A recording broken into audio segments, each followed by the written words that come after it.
Olá, você começa mais um programa Esporte Mágico aqui pela Nova TV, canal 3 da NET. E hoje vamos falar do Brasileirão, que está pra lá de emocionante. A eliminação do Franca, né, apesar de vencer o América, infelizmente, né, vai ter que fazer aí uma repescagem para ver se fica na primeira divisão. E muitos assuntos para você aqui hoje.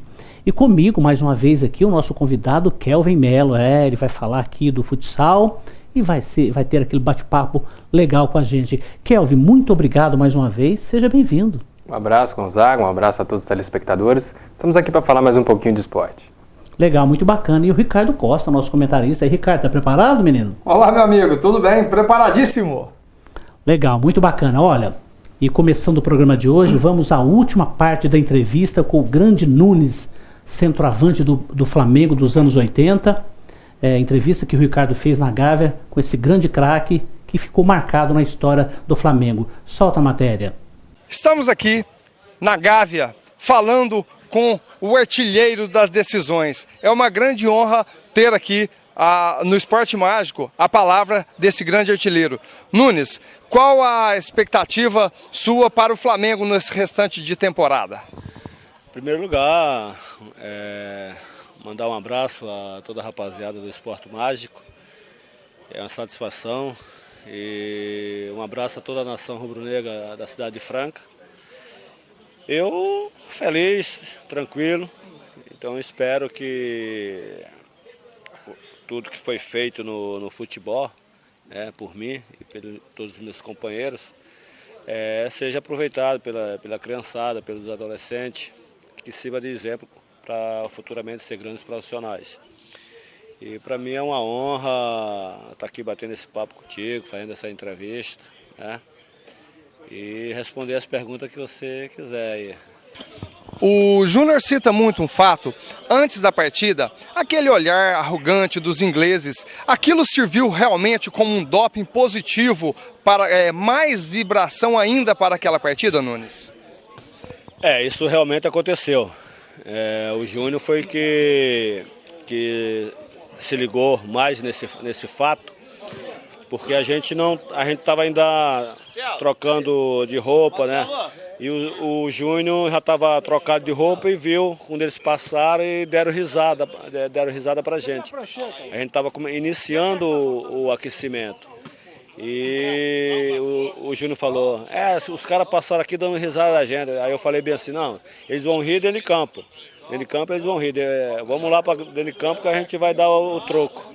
Entendeu? Aí aconteceu da gente fazer o que nós fizemos. Um jogo consciente, um grupo focado, que a gente teria que conquistar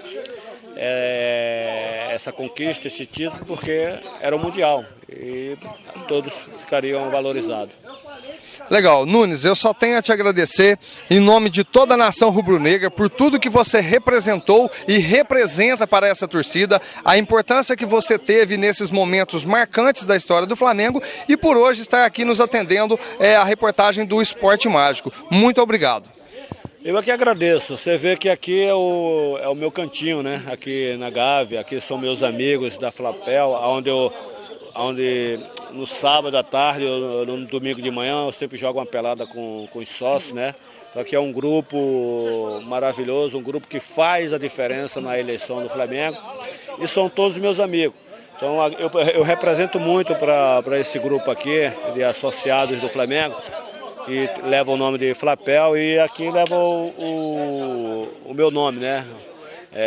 O cantinho do artilheiro das grandes decisões. Então, todos da nação rubro-negra, quando vier ao Rio, à Gávea, pode vir aqui conhecer o meu cantinho aqui, que vai me encontrar sempre aqui. Legal. Eu queria aproveitar e pedir para você dar um alô também para a torcida da Flapassos, que se deslocou, faço parte, e nós nos deslocamos de Passos até o Rio de Janeiro, passamos a noite aí em viagem para vir prestigiar mais um jogo do Flamengo. Então dá um alô também, que você que já deu alô para a turma de Franca, agora de Passos. Exato. Aproveitar, mandar um abraço para a nação rubro-negra da cidade de Passos, a Flapassos, onde eu estive lá, fui bem recebido. Graças a Deus, aonde eu vou, ao encontro da nação rubro-negra, eu sou bem recebido. E para mim é uma honra mandar esse alô à nação rubro-negra da cidade de Passos e também a Franca. Então, saudações rubro-negra, palavra do artilheiro das decisões campeões do mundo. Valeu, muito obrigado. Ricardo Costa para o Esporte Mágico. E continuando aqui com o Esporte Mágico, né, a gente vai falar agora do futsal, que teve a sua final no ginásio, lá no Clube dos Servidores. E o Kelvin, obviamente, estava lá e ele vai falar um pouco com a gente. Kelvin, uma vitória de Franca, né, para se pôr 5-0 diante do Virativa. Fala para nós como foi essa final, no último dia 5 de setembro, lá, repito, no Clube dos Servidores. Na verdade, foi mais de um mês de competição, com as duas equipes chegando à final, né? O Franca A enfrentando o Virativa. O Franca A é a equipe que disputou os Jogos Regionais de Barretos e acabou sendo campeã também no futsal, representando o Franca nessa competição. Comandado pelo técnico Peixe, tem aí vários atletas com nível de seleção brasileira. Então, esse resultado de 5-0 em cima do Virativa não foi surpresa, pelo que a equipe apresentou no campeonato. Melhor ataque, melhor defesa, artilheiro do campeonato. Terminou aí como campeão, tomando apenas 2 gols.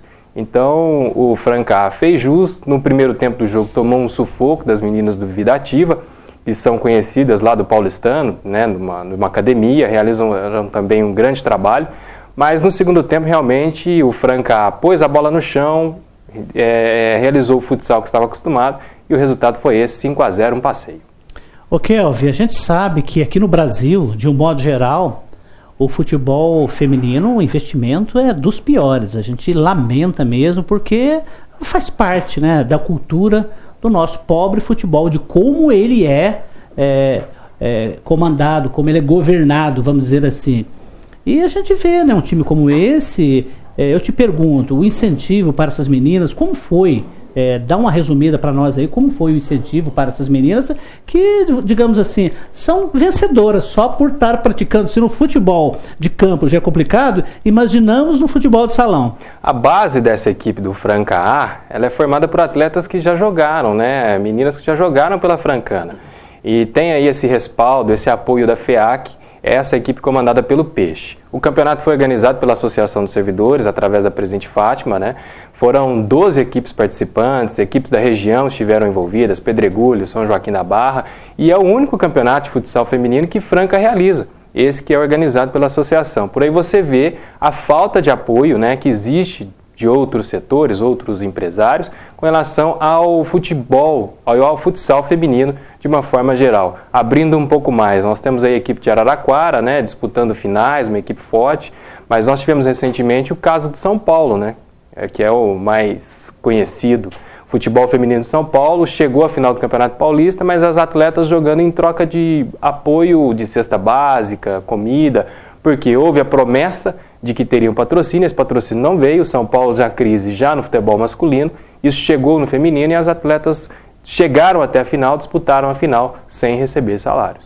Brincadeira, Ricardo, tipo, nesse papo aí também, a gente sabe, né, que o investimento é lamentável, né, porque ainda diz o país do futebol, é complicado, não? Gonzaga, infelizmente, essa questão do futebol feminino é muito complicado.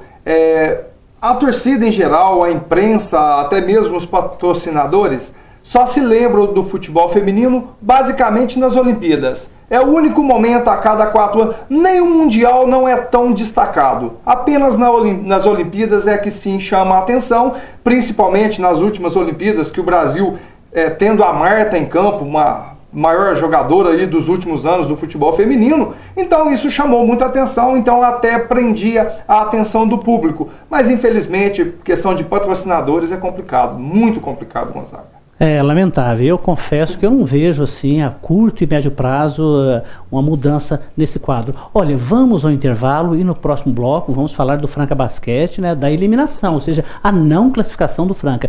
Não saiam daí.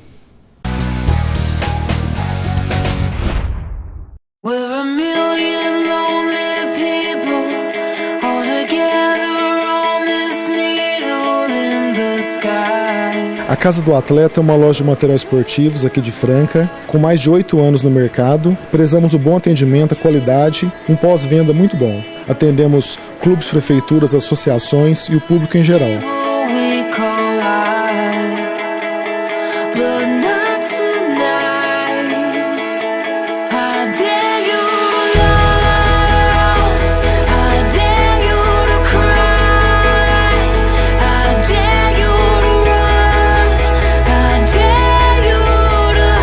Aqui na Casa do Atleta você encontra a maior diversidade em artigos esportivos.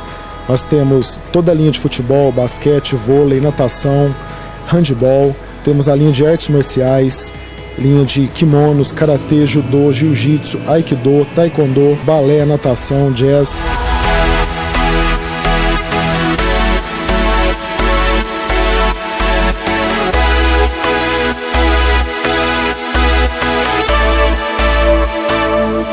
O diferencial, o bom atendimento, a variedade em artigos esportivos.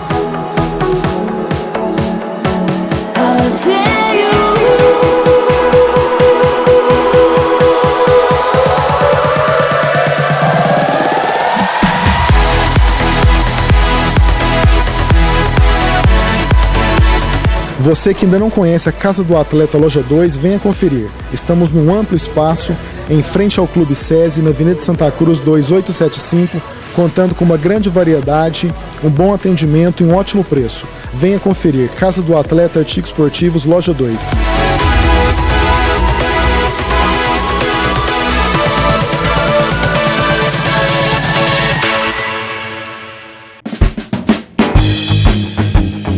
Decore sua casa com requinte bom gosto com Móveis Resende.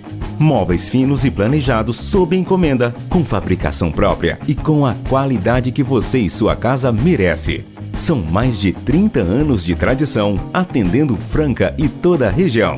Móveis Resende. Não custa nada ter qualidade. Avenida Doutor Ismael Alonso e Alonso, 1250. Estamos de volta com o Esporte Mágico aqui pela Nova TV e vamos de basquete. O Franca Basquete recebeu o América no último sábado no Pedrocão e venceu por 106-72. Uma vitória que já se esperava, mas nada adiantou. Franca está fora, né, da fase de playoffs e o pior, vai disputar uma repescagem para ver se fica na primeira divisão. Kelvin, eu começo te perguntando, né, quando tinha esse projeto, foi lançado esse projeto para enxugar a folha de pagamento e trazer jogadores, né, com salário de acordo com a nossa realidade hoje. Eu disse aqui no Esporte Mágico, olha, o torcedor é passional. E eu entendo até que soube entender essa situação. E o time começou bem, né, com a vitória diante do Rio Claro, em Rio Claro, e contra o Bauru. Então criou aquela expectativa, mas na verdade as coisas não aconteceram. E termina com essa vitória diante do América, depois de ter perdido lá, o time está fora. Faz uma avaliação, na sua opinião, você que acompanha muito o esporte, e lógico, não é diferente no basquete, como você viu essa situação triste para o nosso basquete de Franca? Com certeza, até pelo momento, né, de transição, mudanças, né, nova diretoria, novas propostas, então o francano ele fica triste com essa eliminação do basquete. Mas, ao mesmo tempo, eu acho que as pessoas têm que ficar um pouco mais otimistas do basquete ter acordado, né? Ter se movimentado antes de ter acabado. E hoje Franca vive o que Bauru, o que Limeira viveu há cerca de 3, 4 anos atrás. Está lá embaixo. E Franca vem com uma proposta diferente de reestruturar a casa. Vive de resultado sim, a torcida precisa entender esse momento. Mas o Franca Basquete, para esse Campeonato Paulista, os atletas com pouco entrosamento, a equipe conseguiu resultados interessantes no primeiro turno, mas a partir do momento que os adversários ficaram um pouco mais entrosados, nós vimos no segundo turno o que aconteceu, a eliminação dos playoffs finais. Nós temos que lamentar sim, porém temos que valorizar esse momento de reestruturação do basquetebol de Franca. Isso não pode ser esquecido. Ao mesmo tempo, nós temos competições importantes pela frente, que é o Sul-Americano, que é o NBB. Aí a diretoria vai precisar se mobilizar, até mesmo pensar em reforços estrangeiros. A gente não sabe se existem mais jogadores brasileiros disponíveis, até porque fazer uma campanha pífia no NBB, aí a torcida não vai ter muita paciência, viu, Gonzaga? Ô Kelvin, como eu te falei, a gente tem, acho que na história de Franca, eu que vi o time, olha, nos anos 60, final da década de 60, vi time de tradição, enfrentava o Ciro, Monte Líbano, o Palmeiras, que tinha um time, depois veio a década de 80, o Ciro também, o Monte Líbano, as equipes que faziam frente para nós aqui no estado de São Paulo. Depois, com o passar do tempo, né, o Ricardo também está acompanhando, veio time como o Flamengo, que tem a tradição, o Vasco da Gama, e mesmo assim Brasília, Uberlândia e Franca sempre fazendo frente. Então, nós não estamos acostumados com uma situação como essa. E você entende que como que a torcida, só essa pergunta, como que a torcida vai entender essa situação? O torcedor de Franca, ele é conhecedor, ele entende de basquete de verdade. Você sente que pode ter uma reação assim, digamos assim, daquele descontentamento, porque o ano passado tínhamos um time que não chegou à final, mas brigou de igual para igual nas quartas de finais com o Bauru, que tem um timaço, e saiu numa melhor de 5. Faz essa avaliação. O torcedor, ele é apaixonado, né? Ele quer ver o time dele sempre à frente dos outros. Mas a situação em Franca, o torcedor tem que entender, até devido a esse histórico, né? A essa cultura do basquete estar sempre enraizado, de que o francano poderia perder isso. Então esse grupo que assumiu tem um papel muito importante, sim, de reestruturar esse basquetebol de Franca. Futuramente nós poderemos ter apoios financeiros, hoje a situação econômica não possibilita muito isso, mas o basquete ele tem tudo para se recuperar. Pessoas do meio, agora envolvidas na diretoria, administradores com cabeças melhores também envolvidos nessa diretoria, grupos fortes de Franca envolvidos nessa diretoria. Então tem tudo para dar certo. O torcedor tem que ter um pouco de paciência. A gente até sabe, né, agir como torcedor, né, não é fácil. Principalmente quando você vê o time perdendo, mas o pessoal tem que ter um pouquinho de paciência, sim. É difícil perder para Rio Preto, viu? Foi a derrota que fez falta nessa fase, né, Ricardo? É verdade. Ricardo, você também que está aqui agora acompanhando o basquete, e você com certeza deve ter, até comentou, né, que a derrota de Franca lá para o América em Rio Preto ali foi o ponto-chave de verdade. De fato, foi uma situação que, pelo começo, Ricardo, eu te pergunto, era de esperar pelo menos uma classificação em 4º lugar. De fato, não aconteceu. Por favor. Gonzaga, infelizmente, culminou com tudo aquilo que a gente imaginava e comentamos algumas vezes aqui. Eu me lembro bem que naquela semana daquela derrota para o América em Rio Preto, eu disse, essa derrota pode e deve custar muito caro. E não é que, infelizmente, exatamente isso aconteceu. Não só aquela do América. As 2 derrotas para Osasco também acabaram. Porque você perder para Limeira hoje, perder para Bauru e até mesmo para Rio Claro, pelo time que montaram, normal. A meu ver, tudo dentro, conforme o Kelvin acabou de comentar, essa situação nova do Franca Basquete, que a torcida é difícil aceitar, mas as pessoas têm que entender que tudo na vida tem um momento de que você tem que dar um basta. Ou você parte por um caminho profissional, como foi feito, ou corria-se o risco, como esteve muito próximo de acabar o basquete. Então, diante do que esteve próximo de acontecer, a situação hoje é até ótima. Porque se dentro das quadras não foi o que o torcedor esperava, pelo menos fora das quadras, o torcedor tem a consciência que o clube está extremamente bem administrado. Como o Kelvin disse, é questão de momento, é questão de oportunidade para que venha patrocinadores e que possa ter uma equipe de alto nível para competir, como sempre competiu em alto nível. O momento foi esse. Agora, o que se espera, pelo menos como o Kelvin disse também, para o NBB e para a Sul-Americana, que venha algum reforço, que essa diretoria encontre uma solução para reforçar essa equipe, Gonzaga. Inclusive, Gonzaga, Ricardo, você disse aí momentos memoráveis de Franca, anos atrás, com certeza, mas o basquete mudou muito, principalmente a administração do basquete. Então a gente bate nessa tecla. Felizmente, Franca acordou antes que acabasse. Tomou o caminho que outros que estão muito bem hoje tomaram algum tempo atrás, né? Deram o passo antes de Franca. Felizmente, Franca ainda acordou a tempo. Hoje o maior reforço de Franca é esse empréstimo que fizeram, né? Para poder pagar aí as dívidas, zeraram as dívidas do clube. Então você já tem uma estrutura. A dívida hoje talvez seja o maior salário do clube, o pagamento mensal da dívida. Com certeza é o maior salário. Você tem clubes igual o Bauru, a média de investimento mensal ali chega a R$500 mil. Você tem o Flamengo, jogador que ganha R$140 mil. E você pega a folha total de Franca, vai girar em torno de 70 mil. Então por aí a gente já dá para ter uma base, né? O dinheiro movimenta o esporte? Sim, movimenta o esporte. Mas Franca tem a tradição, tem a paixão e está se reestruturando para não morrer. É verdade. E agora o Ricardo tem um recadinho para você. Para você que quer divulgar a sua marca, guarde bem este número: 3721-0064. Francador, painéis e outdoors. Francador, sua marca nos melhores pontos da cidade. Francador, fone 3721-0064.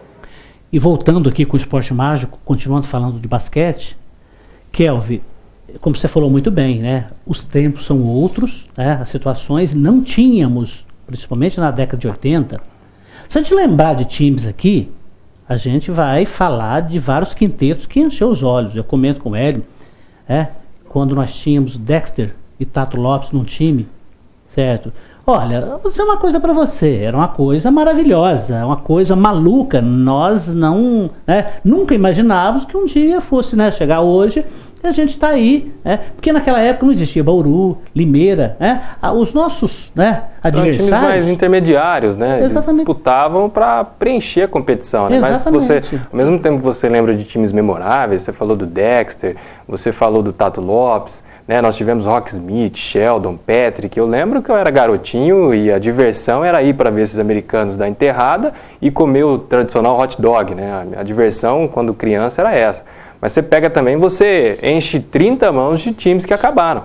Sírio, Monte Líbano, Luarte do Arcel e por aí você vai indo. Ribeirão Preto, recentemente, uma história brilhante. A própria Recra, que tinha basquete, também acabou. O Uberlândia está fechando as portas, o time indo para a vitória, né? Então, assim, o torcedor de Franca precisa entender que esse grupo veio praticamente para salvar o basquete, né? É verdade. E você tocou muito bem, lembrou, também, aquele time do Coque, tinha nada mais do que Alex, Nezinho e o Guilherme, esse trio, entre outros jogadores, um time fantástico. Arthur, aquele time era fantástico, aquilo era uma base da seleção brasileira, não tenham dúvidas. E de fato, durou 5 anos, ganharam tudo, mas infelizmente hoje não se falam mais no basquete em Ribeirão. Eu entendo que isso também não é positivo, Foi aquela época... Viveu, o povo não esperava que um dia não existisse mais basquete em Ribeirão.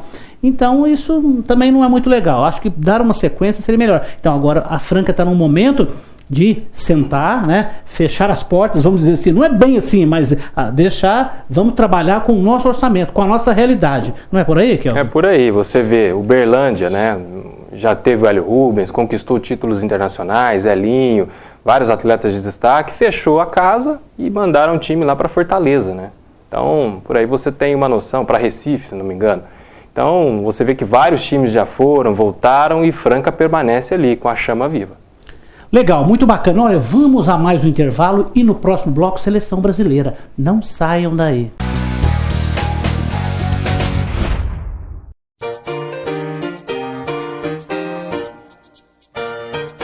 Sabe aquela refeição com aquele tempero caseiro? Barracão Restaurante é o lugar onde você encontra o prato feito, self-service, marmitas e marmitex, sempre acompanhado de uma deliciosa salada.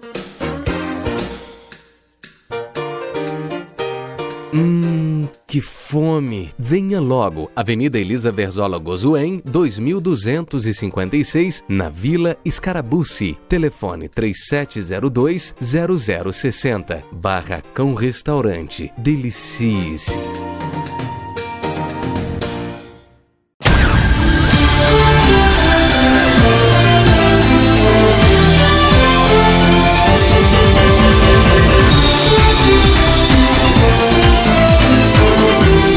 Segunda a sexta-feira, às 19 horas, aqui no canal 3 da NET, você tem um compromisso comigo, Cássio Freires, e com a notícia. Eu te espero aqui na tela da Nova TV.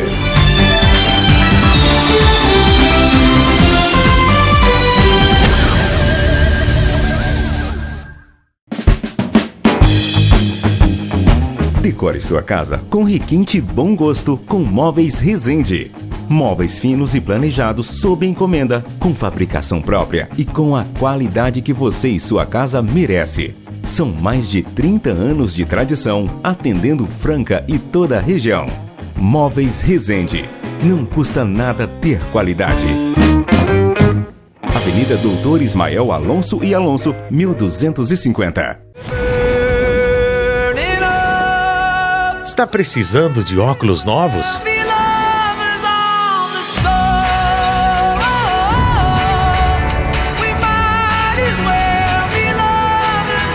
Veja bem onde procurar. A Ótica Veja tem tudo o que você precisa em lentes, armações e óculos de sol, com profissionais qualificados e experientes para atendê-lo.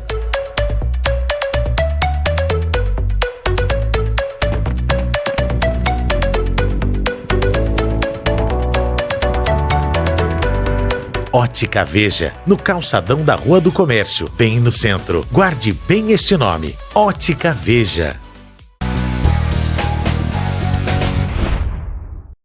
Estamos de volta com o Esporte Mágico aqui pela Nova TV. Vamos de seleção brasileira. O Brasil que fez o seu segundo jogo, o seu segundo amistoso contra os Estados Unidos, nos Estados Unidos, venceu por 4-1, tinha ganhado da Costa Rica por 1-0. Mas antes da gente começar a falar desse jogo, a arbitragem é uma coisa que realmente a gente tem falado, e no quarto bloco a gente vai poder comentar um pouquinho que a gente fala do Brasileirão.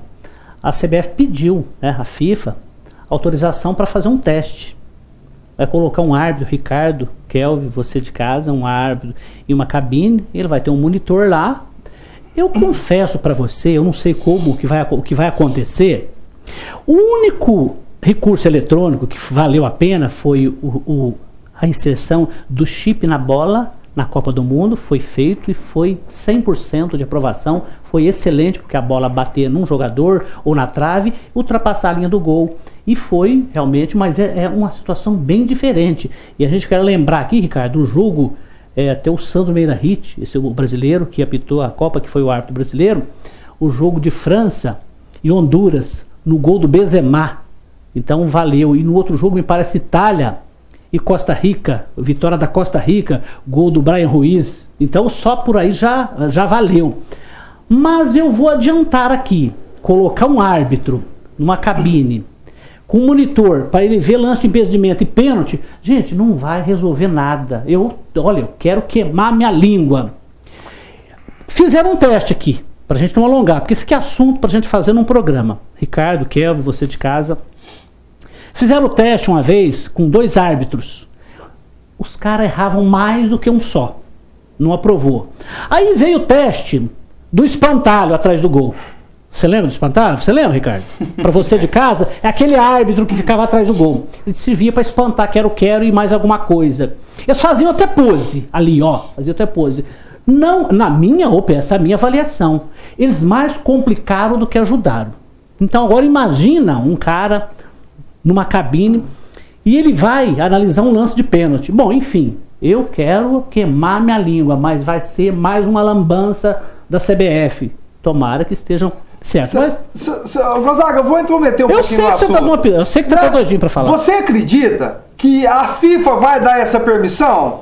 É nada mais, nada menos do que uma satisfação da CBF para se dizer que está preocupada com esse monte de lambança que vem acontecendo rodada após rodada. Ela está dizendo, ela quer lavar suas mãos simplesmente para deixar para o torcedor que, nós tentamos, a FIFA não permitiu que a gente fizesse uma coisa mais justa. Só isso.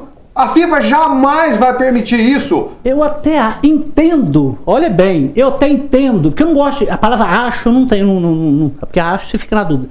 Entendo que ele até pode liberar, porque é um campeonato aqui, eles liberou pro Paulista, tudo bem, faz uma média, porque a CBF tem um peso muito grande na FIFA, né? Tem muito grande, pode liberar. Sabendo, só que... nos por fora, né, Gonzaga? Entenda bem, depois de feito esse teste, porque eu tenho certeza que não vai dar certo, essa é a minha opinião. Não sou profeta, não tem bola de cristal, não, mas não acredito. A CBF vai mandar lá, queremos saber da FIFA, da sua avaliação desse teste que nós fizemos. Foi muito legal, muito bacana, mas não serve para nós. O que a FIFA vai falar para a CBF, eu não tenho certeza, é mais uma besteira. Cada mudança que foi feita na regra do futebol que tem aí quase cerca de 150 anos que ele é praticado, que foi criado as regras lá na Inglaterra, lá de 1862, desde então, quantas mudanças significativas que tivemos na regra? As mais significativas foram na questão de impedimento, que passou lá no começo, que era de 3 para 2, e depois o segundo, estando na mesma linha, passou a favorecer o ataque. Depois a mais radical delas, no começo da década de 90, quando o goleiro ficou impedido de pegar com as mãos uma bola recuada. O que mais que tivemos de diferença? Então, em 1 século e meio não tivemos praticamente nada. Você acha que aceitariam uma mudança tão radical na história do futebol? Para mim, jamais. A maior mudança foi a parte física, né? Se você for pegar o futebol, a maior mudança é a parte física dos atletas. Que eu digo em questão de aplicação de regra, né? Ou coisa que afeta. Mas, ao mesmo tempo, as regras poderiam acompanhar essas mudanças, né? Hoje os atletas estão mais fortes, mais rápidos. Então, é uma ação que eu duvido muito que vai dar certo. Não estava em pauta esse assunto. Esse assunto dá um programa, mas é bom, porque, de qualquer forma, é a minha opinião, não existe espaço para tecnologia no futebol. Se você estudar, analisar, eu não sou dono da verdade, não. Você vai chegar numa conclusão que não tem como, gente, não existe. Então a gente vai, um dia, vamos fazer um programa só para falar dessa situação. Eu vou dar minha opinião, o Kelvin, com certeza, vou lhe convidar para estar aqui, o Ricardo, nosso comentarista, e a gente vai falar. Porque só uma aspas aí, viu, Gonzaga? NBA, NFL, elas dependem muito desses pontos eletrônicos, desse apoio eletrônico, né? Mas lá, nesse esporte americano, a cultura é outra. Mas e o futebol é complicado? Eu sei que e é bacana. Olha, esse assunto vai render. A gente vai, qualquer dia, a gente vai fazer um programa assim, porque é muito bacana. E outra coisa, para a gente emitir a nossa opinião, você, Ricardo, a gente, de repente, até abre um canal para você de casa, né, dar a sua opinião. Gente, o Brasil venceu a Costa Rica por 1-0, um joguinho lá e tal, e depois contra os Estados Unidos, o segundo amistoso, depois da eliminação para o Paraguai na Copa América de 2014. E o Brasil fez uma boa partida, né? Ali no segundo tempo, com a entrada de Neymar, de Lucas, do Rafinha, o Firmino, o Brasil teve uma postura diferente. Ricardo, eu não vou amaciar para você hoje, não. Você que detona o Dunga, detona ele mesmo, e entende você. Eu comentei naquele jogo que nós falamos do jogo da Costa Rica, que o jogador, ele precisa ter um pouco mais de postura, né? Ele tem que vestir a camisa da seleção, não abrindo mão do esquema tático, porque ninguém pode abrir mão do esquema tático. O mundo inteiro joga no 4-4-2. A partir daí, é variação tática. Você muda do 4-3-2-1, no 4-2-3-1, certo? No 4-3-3, você pode mudar. Esse negócio de esquema tático aí, né? Mas você joga dentro de um 4-4-2. O Corinthians fez isso muito bem no Brasileiro, quando ele caiu e voltou para a Série B, e hoje joga assim, uma linha perfeita. O Brasil, aquele time que tinha o Chicão, que tinha o William, Alessandro e o André, isso mesmo, né? E o Fábio, o André Santos. Gente, a linha de 4 do Corinthians era perfeita. Isso leva tempo para treinar um time assim. Isso parece simples. Mas eu te pergunto, Ricardo, você que, né, disse que o Brasil o Dunga poderia jogar o time mais para frente. Você culpa muito ele. Esse jogo dos Estados Unidos, esses 4-1, te encantou? Você entende que ele pode ter tido uma mudança tática diferente, ou foi atitude de alguns jogadores? Bom, Gonzaga, para começar, a mudança radical no jogo, como sempre, com o Neymar em campo, é outro time. Isso não tem o que se discutir. É inegável que o segundo tempo do Brasil foi muito bom, muito agradável de se ver, com jogadas insinuantes, o que a gente sempre cobra, dribles, tabelas, lances de velocidade, mas não só contra-ataque. Isso é que eu mais critico no Dunga, é que isso foi um amistoso, como ele ganhou os 11 anteriores. Então são 12 amistosos, 12 vitórias, inquestionável. Mas, e no jogo valendo na Copa América, foi uma decepção. Espero que agora nas eliminatórias ele coloque que a sua equipe tenha a mesma postura que teve no jogo contra os Estados Unidos. Eu não acredito que ele vá jogar lá no Chile, principalmente por não ter o Neymar, que ele vai jogar com a mesma filosofia de jogo, com uma equipe ofensiva como essa que jogou no segundo tempo contra os Estados Unidos, que foi muito bem. Cara, eu acho que ele não vai jogar, ele nem pode jogar. Se nós não entendermos que o Chile está um pouquinho melhor do que nós, a Colômbia, para não falar a Argentina, essa é a minha opinião, aí você está comentando, jogar lá de igual para igual com o Chile é pedir para tomar uma pizza. Gonzaga, nesse ponto eu discordo um pouco de você. Eu penso diferente. de você da seguinte forma, com relação ao futebol brasileiro. Você entende que os jogadores de Chile e Colômbia são melhores do que o brasileiro? Não é bem assim, é que o time eu não concordo com essa opinião pelo seguinte. Eu vejo, o Brasil tem um jogador diferenciado, que é o Neymar. Eu vejo que o Brasil tem vários, não é um, nem dois, nem três, tem vários jogadores de ótimo nível, prova disso, que são titulares em equipe das principais equipes da Europa, equipes que chegam aí pelo menos às quartas, semifinais de Liga dos Campeões.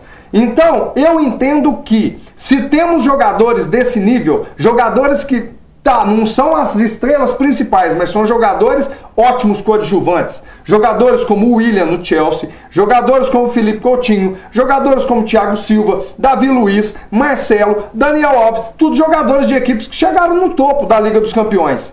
Agora, vamos pegar aí Colômbia e Chile, tirando o Rames Rodrigues da Colômbia, tirando o Vidal do Chile, eu não vejo nenhum outro jogador dessas duas seleções melhores do que nenhum desses que eu citei. Então eu entendo que se o Brasil não tem uma seleção melhor do que eles, a culpa é do técnico, a culpa é do calendário do futebol brasileiro, da estrutura do futebol brasileiro, que não permite que tenhamos uma seleção de ótimo nível. Eu vejo dessa forma. Eu vou pegar a sua palavra, Kelvin. Preciso de ouvir você.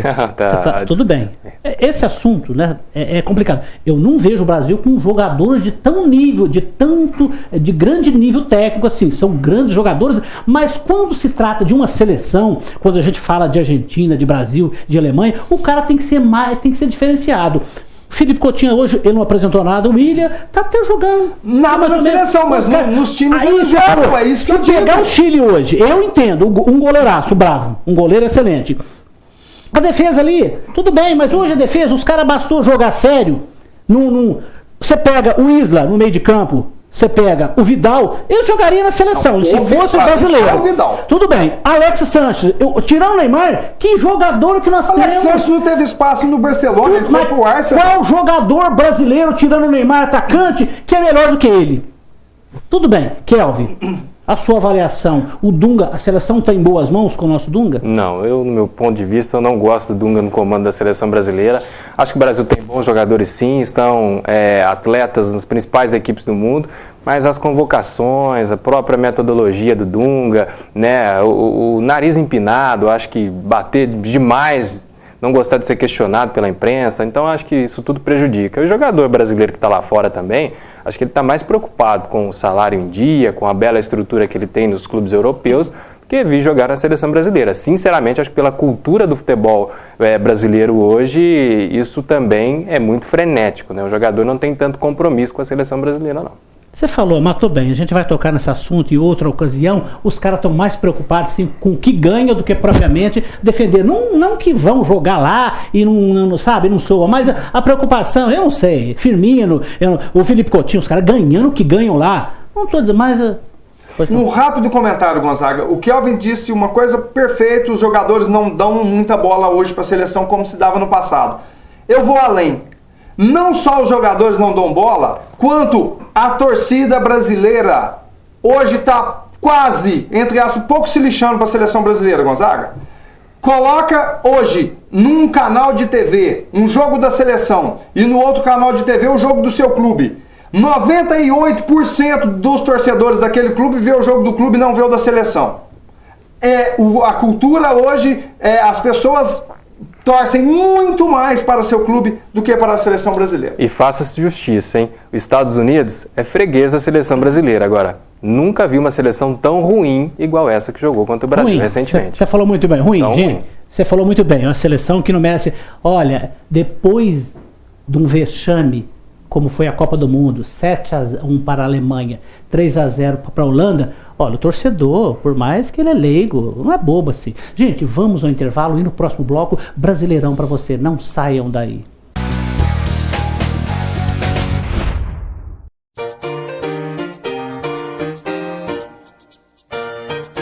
Sabe aquela refeição com aquele tempero caseiro? Barracão Restaurante é o lugar onde você encontra o prato feito, self-service, marmitas e marmitex, sempre acompanhado de uma deliciosa salada.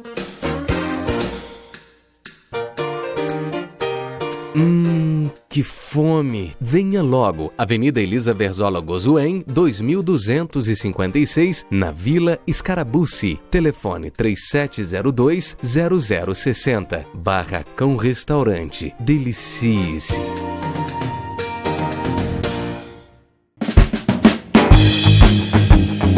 Decore sua casa com requinte bom gosto com Móveis Resende. Móveis finos e planejados sob encomenda, com fabricação própria e com a qualidade que você e sua casa merece. São mais de 30 anos de tradição, atendendo Franca e toda a região. Móveis Resende. Não custa nada ter qualidade. Avenida Doutor Ismael Alonso e Alonso, 1250. Quer um sapato fino e confortável? Isso é Andar Leve. Social em couro legítimo com a qualidade do verdadeiro calçado francano. Você ainda não tem um Andar Leve em sua loja? Acesse o site e saiba mais. www.andarleve.xpg.com.br andarleve.xpg.com.br. Grandes lojas do Brasil têm um Andar Leve. Andar Leve. Qualidade e conforto para os seus pés. Estamos de volta com o Esporte Mágico e vamos de Brasileirão, na sua 25ª rodada. O Brasileirão que está pegando fogo, está para lá de emocionante. É claro que Corinthians e Atlético, o Grêmio ali, né? Digamos, são essas três equipes que brigam por título, mas ali na briga para Libertadores o bicho está pegando. Vamos passar aqui o G4. O Corinthians é líder com 54 pontos, segundo o Atlético Mineiro 49, e o Grêmio vem ali em terceiro com 45. E o Mengão entrou aí no G4 com 41 pontos, é o quarto colocado.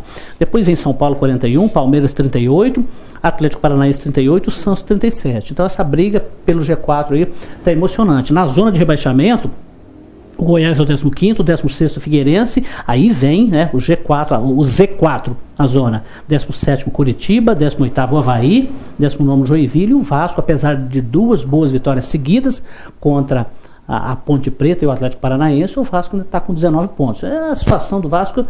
O Kel falou no último programa que ele teve aqui, que era de 98, eu acredito que 97% a chance de cair, subiu um pontinho aí. Eu começo falando, a gente vai começar falando de um jogo aqui emocionante, gente. Pra mim, um jogaço, eu vi alguns jogos. Esse jogo Grêmio e São Paulo, na Arena Grêmio. Um jogaço, um jogo aberto, um jogo franco, né, com a arbitragem do Sandro Meirahit, que a torcida reclamou um pouquinho, mas ele deixou o jogo correr, fez um bom jogo. O Pato e o Rogério fez para o São Paulo. E o gol do Grêmio, me ajuda aí, quem foi o gol do Grêmio? Peguei vocês agora? Pegou. E deu uma falha aqui. Tá vendo, gente? Não tem coisa, mas de qualquer forma o Grêmio descontou lá 2-0. O Pato fez o gol e o Rogério goleiro não, o atacante lá, chama ele de Neymar lá, tá, golaço. Eu começo, Ricardo, esse jogo, né, é tão bom, porque a gente falou aqui de jogos que teve nas últimas rodadas, e foi nas últimas rodadas, o Corinthians e Grêmio, foi um jogo muito bom, entre outros jogos. Esse jogo do São Paulo, para mim, foi um jogo que realmente prende atenção, valoriza, atrai o telespectador. Fala desse jogo. Muito bom jogo, Gonzaga. E o São Paulo, esse São Paulo que a gente quer saber. Qual é o verdadeiro São Paulo? É um São Paulo, talvez para mim seja a equipe mais imprevisível desse Brasileirão. É capaz de ser derrotado pelo Goiás em casa por 3-0. É capaz de perder para o Santos por 3-0. O Santos poderia ter feito mais, porque foi um passeio, isso 4 dias antes. E o São Paulo vai fora de casa contra o Grêmio que não havia perdido nenhum jogo na Arena em Porto Alegre nesse Campeonato Brasileiro. Foi a primeira derrota do Grêmio em casa. E o São Paulo faz uma partida muito boa. O Pato fez um belo gol, uma bela jogada. O segundo gol do São Paulo, outra bela jogada desse menino Rogério, que apareceu aí há 3 rodadas atrás, Duas rodadas, né? No final de semana anterior, né? Isso. Já tinha feito um jogo muito bom. Contra o Santos foi o time inteiro, foi um apagão geral. E agora voltou a jogar bem de novo. E não só pelo gol, ele cria jogadas insinuantes.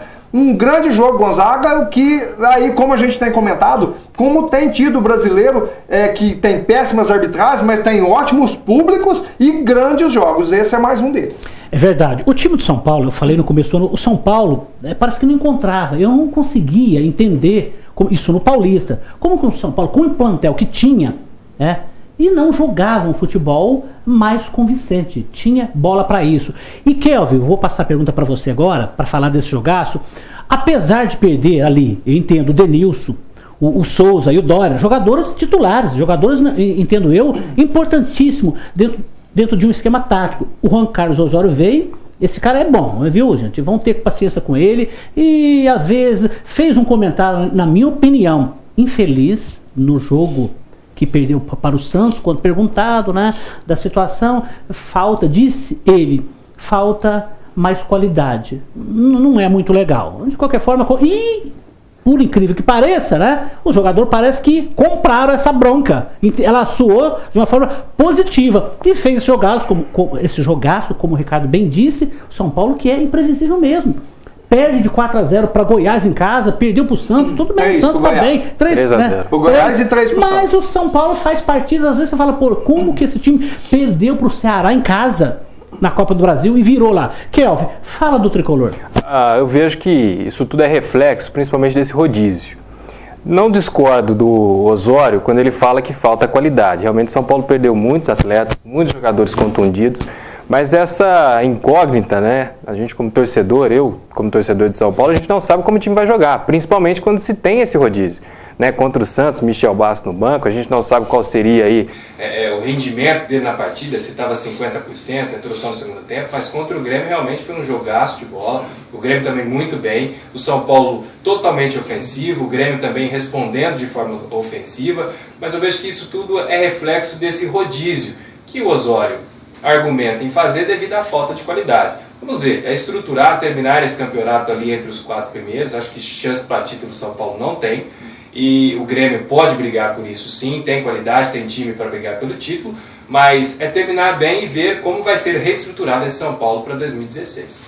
Só acrescentando uma informação, Gonzaga, eu disse que o Grêmio sofreu a primeira derrota em casa, e o Grêmio que vinha de 8 jogos invicto, vinha muito bem. É verdade. Os 9 jogos, né? 9 jogos na Arena. E o Grêmio que vem jogando muito bem, o Roger está fazendo um trabalho muito bom, ex-lateral, da década de 90, ele pôs o time jogar de uma forma, o time não dá botinada, fez um jogo contra o Corinthians, Kelvin, lá no Itaquerão, o jogo teve 13 faltas, uma média excelente, já tem jogos brasileiros aí que tem 30, 40, até mais, né, número de faltas, e esse jogo teve 13, e o jogo de São Paulo também, um jogo com um índice de falta muito baixo, então é positivo, então aí chama atenção, o torcedor fica, né, por entender.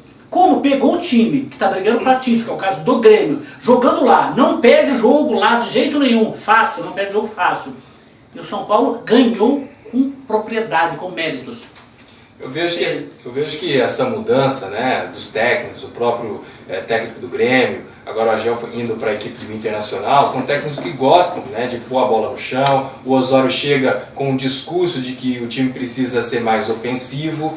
Né? Às vezes o técnico brasileiro ficava um pouco retraído para falar, para agir um pouco assim, mas o Corinthians você vê também que é um time que valoriza a posse de bola, é um time ofensivo, então acho interessante essas mudanças, esses técnicos, não que seria uma nova filosofia, mas ter coragem de abrir isso e trabalhar essa posse de bola, trabalhar o jogo ofensivo. O Brasil está precisando disso e acho que uma mudança que vem numa boa hora. É verdade, o Kevin, muito legal. Olha, vamos falar aqui de um jogo também que esse mereceu destaque. Cruzeiro, um Atlético. O Cruzeiro e Atlético é um clássico mesmo do futebol brasileiro, né?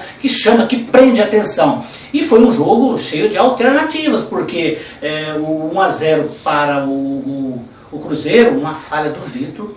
E teve um pênalti na arbitragem, não tem como ficar fora, né? O Leonardo, na minha opinião, fez um pênalti, o Leonardo Silva. Jogou bola, né, Gonzaga? O Leandro Voara apitando o jogo. Eu entendo, quando eu falo, gente, porque a arbitragem, você pega hoje, eu digo isso, Leandro Voade, o Sandro Meira-Hit, o Marcelo de Lima Henrique, são entre os melhores árbitros. Se pegar esses três, tem mais uns 3, 4 aí que tá no nível. Olha lá, não tá, esses são os destaques, na minha opinião. E depois, Ricardo, o Atlético empata o jogo, tá? Empata um golaço. E aquele pênalti lá, eu ainda tenho dúvida, acho que foi fora da área. Você acha? Não. Eu tenho certeza. Tudo bem, então o jogo agora muda. Um pênalti, o Cruzeiro fez uma... da compensação? O pênalti claro, o Leonardo Silva fez um pênalti claro, na minha opinião. Como foi aquele lá do Wallace contra o Fluminense. Então tem pênalti que não tem como. Não é ser chato, gente, porque, é claro, depois, e o Vitor, né, falhou feio no primeiro gol e defende o pênalti. O Vitor, que é o meu goleiro para a seleção brasileira. Ricardo, esse jogo? Um jogaço, Gonzaga, mais um grande jogo na rodada, no campeonato. E o curioso foi que o herói do início do jogo se tornou o vilão no final. O William, que fez o primeiro gol e errou o pênalti. O vilão do início do jogo, o Vitor, que tomou o gol no meio das pernas, se tornou o herói no final, defendendo o pênalti. E os dois pênaltis marcados invertidamente. O que foi não foi marcado e o que não foi, foi marcado. Lamentável, né? Quer dizer, num jogo daquele, ainda se tem que se falar em arbitragem. Isso é que é uma pena, porque nós somos capitais, né? A gente tá falando de pênalti. Originava o primeiro gol, poderia, né? A chance. E dois invertidos, né? O que foi não foi marcado e o que não foi marcado. Que é esse jogo? Compensar, a lei da compensação. Né? Você acha que existe a lei da compensação? Com certeza existe. Alguém buzinou na orelha dele no vestiário, né? No vestiário. Mas hoje o futebol, né, principalmente pela tecnologia, são mais de 30, 40 câmeras dentro do estádio. Ou será que o árbitro ele consegue enxergar esses erros? Né? A pressão é muito maior. Mas tem tido alguns tão grosseiros que é inacreditável. Né? E ao mesmo tempo, né, essa cultura de se jogar sempre na culpa, nas costas de alguém, a sua incompetência. O pênalti do Cruzeiro, Kelvin, eu até isento que ele foi, mas o pênalti da mão, porque o árbitro, esse negócio de bola na mão na bola, esse se perdeu, né? E veio uma recomendação lá, complicou muito mais. Então, errado. Eles não têm critério nenhum para marcar pênalti. 3 dias antes, na quinta-feira, Flamengo e Cruzeiro, o Samir deu um golpe de judô dentro da área no jogador do Cruzeiro. O juiz não deu pênalti. No primeiro turno, ó, pra você ver como são as coisas. No primeiro turno, um pênalti idêntico àquele de Corinthians e Sport, que o jogador deu carrinho, bola na mão, para o Corinthians o juiz deu pênalti. O mesmo juiz, o Luiz Flávio, no Flamengo e Cruzeiro do primeiro turno, um lance idêntico a favor do Flamengo, ele não deu pênalti. Quer dizer, no primeiro turno não teve o pênalti do Flamengo, agora ele não deu o pênalti contra o Flamengo. Será que o árbitro vê, principalmente essa gravata dentro da grande área? Será que o árbitro consegue enxergar? Pra mim tem que ser cego para não ver um lance daquele. Aí você discute a preparação desse árbitro. Será que não está mal posicionado, a imagem coberta? Porque claramente a gente vê na TV. São muitos erros e assim, a causa tem que vir à tona, né? Os árbitros melhores preparados. Se for discutir arbitragem aqui, a gente fica até quinta-feira. Quem sabe a FIFA liberando, né, esse árbitro lá na cabine, né? Que vai. Quem sabe vai resolver? Eu já disse no começo do programa aqui. Vai ser uma verdadeira lambança. Ó, gente, o Esporte Mágico vai chegar no seu final. E a Casa do Atleta, nosso patrocinador master aqui do Esporte Mágico, hoje vai brindar a nossa secretária, a Jace. Casa do Atleta, telefone 3702-2217. Casa do Atleta, artigos esportivos. Vai lá, bater um papo, tá o Guinaldo, o Joãozinho, o pessoal para atender você. Kelvin Melo, muito obrigado mais uma vez por, né, ter participado conosco aqui. Eu tenho certeza que você virá outras vezes. Muito obrigado. Muito obrigado pelo convite, né? Um forte abraço a você, Gonzaga, ao Ricardo e a todos que acompanharam esse programa. Ricardo Costa, tem abraço pra alguém aí? O pessoal lá da Flapaz, viu, gente? Um abração pra todo mundo. Quem que é? O Babu? Quem mais o pessoal? O Sandrão, o Venilson, o Dirley, o Reginho, a turma chegou toda. Agora, viu? Agora, quando vocês vão voltar lá na Gávea, no Maraca? Por acaso, no final de semana eu estive em Passos, Gonzaga, junto com essa turma. E aí, na realidade, hoje é o recado deles para o restante da torcida. Segundo a turma lá da Flapassos, deixaram o Flamengo chegar. E quando deixa o Flamengo chegar, fica complicado para os adversários, hein? Obrigado pela presença mais uma vez, Kelvin. Ricardo, eu estava numa empresa hoje, e olha lá, o empresário lá, um dos donos da empresa, lá tem o Reginaldo, tem o Gustavo, que disse que vão vir aqui, eu quero ir lá no programa, todo convido eles, sei lá, vem aqui, gente, vem cá bater um papo com a gente. Um é São Paulino, o Gustavo, o Reginaldo é palmeirense e o Netão corintiano. Ele fala, é nóis, timão, só dá Coringão aqui. Então tá feliz da vida. Ô Netão, vem aqui, cara, ó, tem oportunidade aí, vem falar do seu Coringão. Mas tá, ó, eu vou te falar uma coisa, ele tá pagando hora extra dobrado lá, porque o Coringão tá em alta. E tem o irmão dele que trabalha lá também, o Jonathan, flamenguista. Mas hoje ele tá, eu te falei, Gonzaga, que o Mengão ia chegar e vai brigar pra título. Fala no programa, fala aí, o Jonathan disse que o Flamengo vai brigar para título. É um pouquinho difícil. Perdeu muitos pontos em casa no primeiro turno, senão estaria brigando. Não tem palmeirense não, Gonzaga? Tem, o Reginaldo é palmeirense, ele é mais contido, o grande Reginaldo. Mas há 3 rodadas atrás, o palmeirense estava em peso, né? Agora só que vem de 5, né? Os últimos 5 jogos do Palmeiras fora de casa, 5 derrotas. Aí não chega a lugar nenhum, né? Legal, muito bacana. Gente, muito obrigado a você que esteve ligado conosco. Fiquem todos com Deus e até o próximo programa.